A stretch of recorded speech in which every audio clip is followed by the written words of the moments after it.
হ্যাঁ, যতটুকু বিচার আছে আমি মাননীয় এমপি মহোদয় যা মন চায় তা করবো। আমাদের ফাঁসি দিব, ফাঁসি করে দিয়েছে আমরা। মানে যে মামলার কোনো ভিত্তিহীন নাই, আমাদের সাথে সামনাসামনি বসা হোক, এটা নিয়ে চ্যালেঞ্জ করলাম। 50 লক্ষ টাকার মতন ক্ষয়ক্ষতি করে দিয়ে গেছে।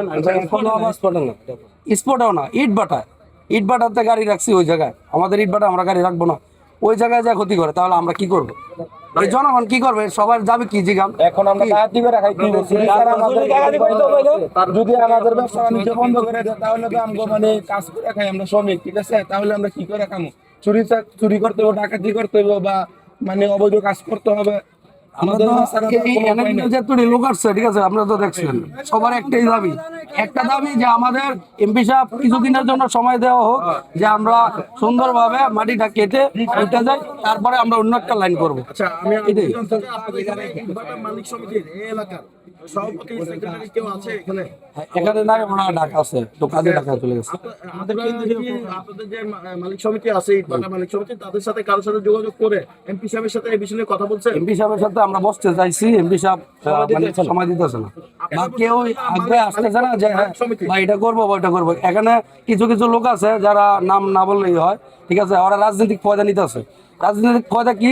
ধরেন যদি ওদেরকে আমার টাকা দেওয়া হয় তাহলে ওরা ঠিক আছে, টাকা না দিলে সমস্যা, যে এমপি সাহেবের যা কইবো যে ইলেকট্রিক সমস্যা, ওই এই করছে ওই করছে, মানে এরকম। আর মিথ্যা মামলা দিয়ে আমাদের হয়রানি করতেছে, একবার অযথা মিথ্যা মামলা দিয়ে আমাদের হয়রানি করতেছে। এই যে ওর জমি কেটে লাগছি, ওর এই করছি, এরকম ধরনের। মানে যে মামলার কোনো ভিত্তিহীন নাই, আমাদের সাথে সামনাসামনি বসা হোক, এটা নিয়ে চ্যালেঞ্জ করলাম, ওপেন চ্যালেঞ্জ করলাম, যে আমরা কারো জমি কিভাবে কাটিনি। নিজে কাটছে, নিজে মাটি কাটছে, 4টা জমি মাটি কাটছে। এই জমি দেখায় উনি ওই গিয়া গতকালকে একটা মামলা এন্ট্রি করছে আমাদের নামে মিথ্যা। এরকম ভাবে মিথ্যা করতেছে প্রত্যেক 15 জনের নামে লিস্ট করে আরো 10-12 জনের গং দিয়া একটা মামলা করছে। সবগুলো কি মিথ্যা মামলা? চলেন, আপনি যদি এটা না হয়, হ্যাঁ, যতটুকু বিচার আছে আমি মাননীয় এমপি মহোদয় যা মন চায় তা করবো। আমাদের ফাঁসি দিব, ফাঁসি করে দিয়েছে আমরা। খালি আইসা প্রমাণ করুক যে এই জমিগুলো আগের কাটা কিনা, উনি নিজে কাটছে কিনা, উনি যে নিজে বাদী হয়ে মামলা করছে, উনি নিজে কাটছে কিনা, নিজে বিক্রি করছে কিনা।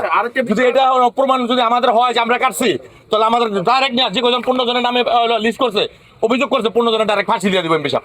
আমরা তাও রাজি আছি। আরেকটা বিষয় আমি জানতে চাই, সেটা হচ্ছে এমপি সাহেবের ইটভাটার কোনো ব্যবসা আছে কি? না, এমপি সাহেব মহোদয়, আমাদের এমপি সাহেবের কোনো ইটভাটার ব্যবসা না। ওনার উনি খুব ভালো লোক, খুব ভদ্র লোক। উনি হলো গিয়া সাভারে হলো গিয়া ইপিজেডের মতন আছে, ফ্যাক্টরি আছে, মোটামুটি 20-25 গার্মেন্টসের না। আমাদের মোটামুটি মনে করেন 10-12 বিঘা জমি মাটি জন্য কিনা হয়েছিল। তার মধ্যে হয়তো 1 বিঘা বা 4 বিঘা কাটছি, কিন্তু ওই যেগুলো ভিডিওতে দেখাইছে ওগুলো আগের কাটা। হ্যাঁ, ওনারাই আগে কাটছে, আগে কেটে ওগুলোই দেখাইতেছে। 27 বিঘা বাকি আছে। হ্যাঁ, উদ্দেশ্য ছিল মাটি কাটার জন্য। মালিক পক্ষ সবাই টাকা নিয়ে দিচ্ছে। হ্যাঁ, আমাদের এটাও করুক, আমাদের বন্ধ করে দেব।